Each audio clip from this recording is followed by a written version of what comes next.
ልጄ የኔ ጌጥ የኔ አበባ የኔ ህልም የኔ እውነት የኔ እምነት ልጄ ጌጤ ወርቄ ሀብቴ ንብረቴ ሰላም ውዶችዬ እንዴት ናችሁ? ደህና ናችሁ? በድጋሚ ተመልሰናል ማለት ነው። ዛሬ የናትዬ ልደት አንድ ላይ እናከብራለን ውዶቼ። ለማንኛውም እስቲ ሁላችሁም ይሄን ቪዲዮ እስቲ እኔን የምትወዱ ልጄን የምትወዱ እስቲ ቪዲዮን ላይክ አድርጉ፣ ከቻላችሁም ሼር አድርጉ። አረ ቻናሌ ተመቷል፣ እየመጣው ስለሆነ እግዚአብሔርን ምንም ቪዲዮ እየታየልኝ አይደለም። ሞራሌን ነው ዘጭ እያደረገው ያለው። ለማንኛውም የኔ ፍቅሮች የምትችሉትን አድርጉ። ሁላችሁም ላይክ ሼር ኮሜንት ምናምን አድርጉልኝ። ቻናሌ እንደበፊት እንዲመለስ እፈልጋለሁኝ። ለማንኛውም የኔ ፍቅሮች እዚህ ጋር ቀለል ያለ ዲኮር ሰርቼ ያው ናት ለፎግረው ነው የኔ ፍቅሮች። ምንም ማድረግ አይቻልም። ያው እንደ ጊዜው ነው አይደለም የሚኖረው። አሁን ጊዜው ነገሩ ምናምን ከበድ እያለ ነው የኔ ፍቅሮች። እግዚአብሔር የሆነ ጤና ይስጠን እድሜ ይስጠን አይደል? እናልፋለን ይሄም ጊዜ። ለማንኛውም ያው ልጄን ለማስደሰት በጣም በትንሹ ነው ዲኮር የምሰራው። እዚህ ጋር የተጠቀምኩት 19 ፊኛ ነው። በ19 ፊኛ ግን ቆንጆ እጥር ምጥን ያለ ዲኮር ነው የምሰራው ማለት ነው። እንዳያችሁት እንግዲህ ረጅሙ መሀል ላይ ለማድረግ ነው። በነገራችን ላይ ይሄንን ዲኮር ስሰራ የተጠቀምኩት ነገር ምንድነው እንደዚህ እንዲሆንልኝ በትንንሽ ማሰር እንድችል ምንድነው ያደረኩት ወረቀት ወይ ደግሞ ጋዜጣ መጣውና ውሃ ውስጥ ከተትኩት። እሱ የረጠበው ጋዜጣ ውስጥ እየከተትኩ እንዳያችሁት በገመድ ነው ያሰርኩት። ከዛ በገመድ እያሰርኩኝ እንደዚህ ማያያዝ ቻልኩኝ ማለት ነው። ከዛ ይሄንን አጠቃላይ ይሄ ፊኛ ስንት መሰላችሁ? ወደ 19 ፍሬ ፊኛ ነው ተጠቅሜ ይሄንን ቆንጆ ዲኮር የሰራሁለት። እዩት ልጄ እንዴት እንደወደደ። አያምርም? የኔ ፍቅሮች አያምርም? ከለር ምርጬስ እንዴት ነው? በነገራችን ላይ የኔ ፍቅሮች ይሄንን ዲኮር እኔ ራሴ ዩቲዩብ ላይ ነው ሰርች አድርጌ ቀለል ያለ ዲኮር አሰራር ምናምን ብዬ ስል በ19 ፊኛ ነው እሷ በ21 ፊኛ ነው እሷ የሰራችው ዲኮር ስትሰራ የነበረችው። እኔ ደግሞ በ19 ፊኛ ማለት ነው። እንዴት ነው የዲኮር ሙያዬ? መስራት ልጀምር እንዲያዋጣኝ ይሆን እንዴት ትላላችሁ? ለማንኛውም ያው ፍቅሬ ልጄ ደስ ብሎታል። በቃ ትልቅ ነገር ባላረግም ብዙ ነገር ባላደርግም ግን በትንሹ ልጄን ደስ እንዲለው እያደረግኩ ነው የኔ ፍቅሮች። እዚህ ጋር እንግዲህ ከስር ኮንግራ አልኩኝ ሃፒ በርስ የሚለውን ጽሁፍ ሱቅ ወጥቼ ይዤለት መጣሁኝ። በዛውም ለሱም ስጦታ አምጥቼለት አለሁኝ። ምክንያቱም እማዬ ስጦታ ምንድነው የምትሰጪኝ ሲለኝ ነበር። ማንኛውም ቤተሰብ በስተመጨረሻ እንዳልኳቸው እንደዚህ አስመስለነዋል። አሁን አጎቱ እየመጣ ነው። አጎቱ ሰርፕራይዝ አለውና መኝታ ቤት አስገብተሽ ዝጊበት ብሎኛል። ምን ይዞ እንደሚመጣ ማርያምን እኔ ራስ ጓጉቻለሁ። እሱም መኝታ ቤት አስገብቼ ናቲ ይሄው እንደምታዩት መኝታ ቤት ናቲ ደህና ነህ? ምን ይመስልሃል? እኔም አላውቅም። ባጉቼ እየጠበቅኩት ነው። ለማንኛውም ሲመጣ ስከፋችሁ ሲለኝ በር ከፍታለሁ። እሺ ሬዲ ሆነ ጠብቅ። በነገራችን ላይ አጎቱ የሆነ ለቅሶ ገጥሞት ወደ ክፍለ ሀገር ሊሄድ ነው። ስለዚህ አሁን ስጦታውን ይዞለት መጥቷል። ሰጥቶት ነው የሚሄደው። ገና ናቲ አልታጠበም አልለበሰም። ኬኳን እያጠብኩ ነበር እኔ እንደውም ማለት ነው። ማርያምን ለማንኛውም ጋር እየጠበቀ ነው በጉጉት። እስካሁን ድረስ አልደረሰም። እሺ ቆይ ይውጣ አሁን። እናንተ ግቡ። በቃ ናግባ ወርቄ አትንኮፈኛው ለራሱ ቁስል በለው። ወይኔ ታድልና ከኋላ ካርገው አይዋ ወይኔ በስማም ዛሬ ደስታውን አይችልም። በኢየሱስ በቀደም ስላለህ ነው። አሳይ ልክፈት ይውጣ ናቲ ይውጣ። በስማም ታድለ ናውጣ ሂድ አጎጋ ሂድ እንኳን ተወለድክ በለዋ መጀመሪያ። ወይኔ ፉፋይ አጎቴን ሳሙ ሂድ ባሪጋ እሱ ውስጥ ነው ያለው። ሹራ ወደድኩ ና እሱ ጋር ሆና እንዳጎጋና አሮድትከው እስቲ አሮድ ሹራ አትወጥም አሮድም ምናምን ስጦታ እኮ ነው አይናቅም። አይበቁም የኔ እኮ አይደለም ኧረ ሌላ አለ ስጦታ ማርያምን አለ ማርያምን ጓዳ አይደለም እዚህ አካባቢ አለ። ስተኛ ጎበለው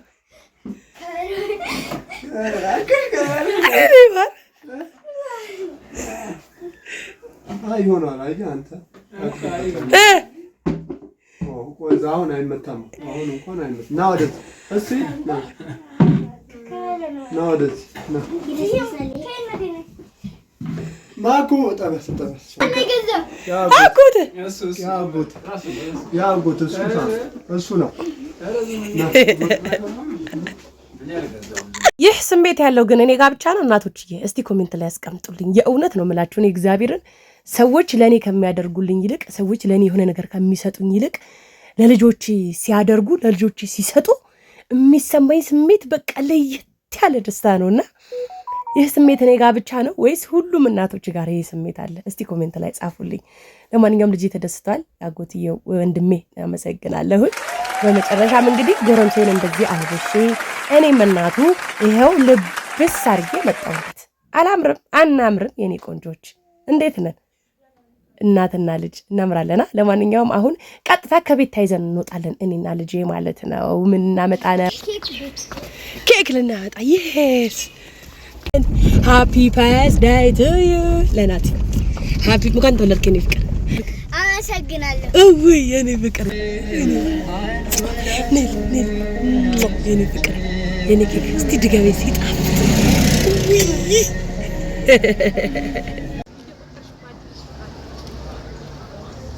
ኬክ ላሳያችሁ ያምራል። እኔ ጋቢና ላድርገው ፍቅሬ አንተ እዛ ገባ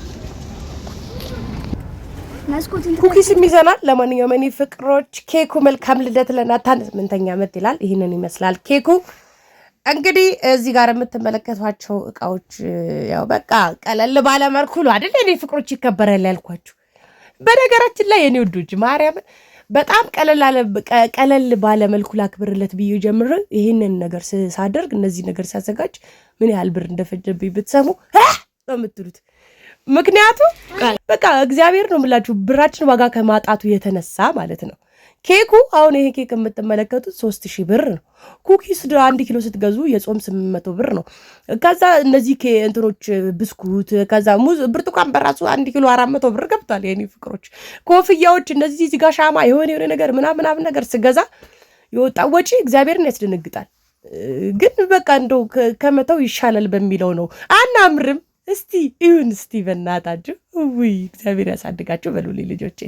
ለማንኛውም ለማስታወሻ የሚሆን ብለን ፎቶ ቤት አንሄድም የኔ ፍቅሮች አንሄድም።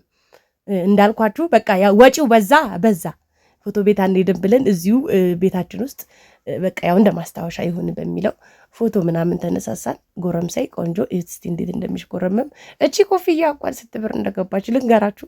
አይ አናከብርም ነው የምትሉት። አይ አይሆንም። እግዚአብሔርን ግን እኔ ወጪው ማርያምን ነው የምላችሁ ውዴ ከጠበቅኩት በላይ ነው የሆነብኝ። ምክንያቱም በቃ ፉፏ ምናምን ይሄንን አደረረኩ።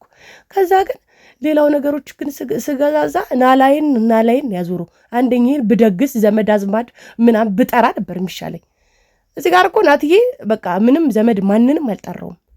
ያው ከዘመድ እንደራኩ ታውቃላችሁ፣ ነገራችኋለሁ። ርቅ ያለው 100 ሜትር የራኩት ግን በቃ እዚሁ ብሎካችን ላይ ያሉት በጣም የቅርብ ጓደኛው ብቻ ነው ከሩቅ አንድ የመጣው። እዚህ አንድ ብሎክ ላይ ያለን በጣም የሚዋደዱ ጓደኛው ነው ይሄን ሰዓት የስጦታ ይዘውለት ነው የመጣው እንጂ ሌላው እንዳለ እዚሁ የራሳችን ብሎክ ያሉ ልጆች ናቸው። በነገራችን ላይ ሁላችንም ነው በቃ እንደዚህ ያደረግነው። እዚህ ብሎክ ላይ ያለ ልጆች በቃ እዚህ ብሎክ ያሉ ልጆች ብቻ ይጠራሉ። እንደዚህ በቃ ተከብሮላቸው ላጥ ነው የምንላቸው እንጂ ዘመድ አዝማድ መጥራት፣ ኧረ ሩቅ መሄድ፣ ምግብ ሰርቶ ደግሶ ምናምን ማፊ ትተናል። ጊዜው አልተቻለም የኔ ፍቅሮች።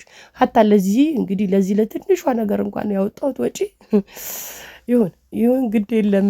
ለማንኛውም እኔም እናቱ ቀደም አይታችኛል ስጦታ ገዝቼለት ስመጣ እዚህ ጋር በጣም ብዙ ጊዜ ያው ይጠይቀኛል። እናቴ መኪና ምናምን ነገር ሲያይ ልጄ አይችልም ግዢ ምናምን ይላል። ደግሞ አድጋል ጎርምሳል በቃ ምናምን ብዬ አስቆሜው ነበረ። ቤት ውስጥ ያሉ መኪናዎች ራሱ ነፍ ናቸው መኪና ከመውደዱ የተነሳ። ግን በቃ ምን ያስደስተዋል ምን ሊያስደስተው ይችላል ብዬ ሳስብ መኪናው ነው። ምክንያቱም ብዙ ጊዜ ስለሚጠይቀኝ በጣምም ስለሚወድ ቀደም ይሄንን ሃፒ በርዝዴይ የሚለውን ልገዛ በወጣሁበት እሱ አብሮኝ አልነበረም እንዳያችሁት፣ ብቻዬን ነበር ሸውጄ የወጣሁት። ከዛ ግን ይሄንን ቆንጆ መኪና ገዛውለት። በቃ ልጄ ደስተኛ ነው የሆነው። በጣም ማርያምን ነው ብላችሁ በጣም አንደኛ ያው አጎቱ በገዛለት ከበሩ፣ ሁለተኛ ይሄ ሌላው ጓደኞቹም ሰዓት አምጥተውለታል። ገና አክስቱም እዚህ ጋር የምትሰጠው ስጦታ አለ አይደል? ከዚህ በኋላ ነው መሰለኝ ያው እስካሁን ድረስ አላሳየኋችሁ መሰለኝ ስትሰጠው። በቃ ልጄ በጣም ነው እመቤቴን ደስተኛ የሆነው። ከልጅ ደስታ በላይ ምን አለ? ምንም እመቤቴ የኛ ህይወት እንደሆነ ያው ይሁን ከልጅ ጋር ነው ሁሉ ነገር የሚያምረው። ደስታ የሚገኘው በልጅ ነው። ሁሉ ነገር ይቀራል፣ ግን ልጅ ነውና እግዚአብሔር ይመስገን እናትዬን ስለወለድኩት ስላሳደግኩት ምንም የምፈልገው አይነት ነገር ውስጥ ባልኖርም የምፈልገው ነገር ባላደርግም ግን ትልቁ ስጦታዎች ልጆቼ ናቸውና እግዚአብሔር የተመሰገነ ይሁን። ማለት አንዳንድ ጊዜ የምታስቡት የምታቀዱት ህይወት አለ አይደለ? አሁን ላይ ያንን ህይወት መኖር ባልችልም እግዚአብሔር የፈቀደው ነው ምንም የሚሆነውና ግን ተመስገን በቃ በልጆቼ ቢያንስ እጽናናለሁና ምናልባት የማስበው የማቀደው እግዚአብሔር ጤናዬን ከሰጠኝ ወደፊት አሳካ ይሆናል ብዬ አስባለሁ። ያው እዛ ጋር አክስት የሆነች ኳሱን የሰጠችው ማለት ነው። የኔ ፍቅሮች ሳላስቡ ብዙ ነገር ሌላ ነገር ላወራ ነው እንዴ?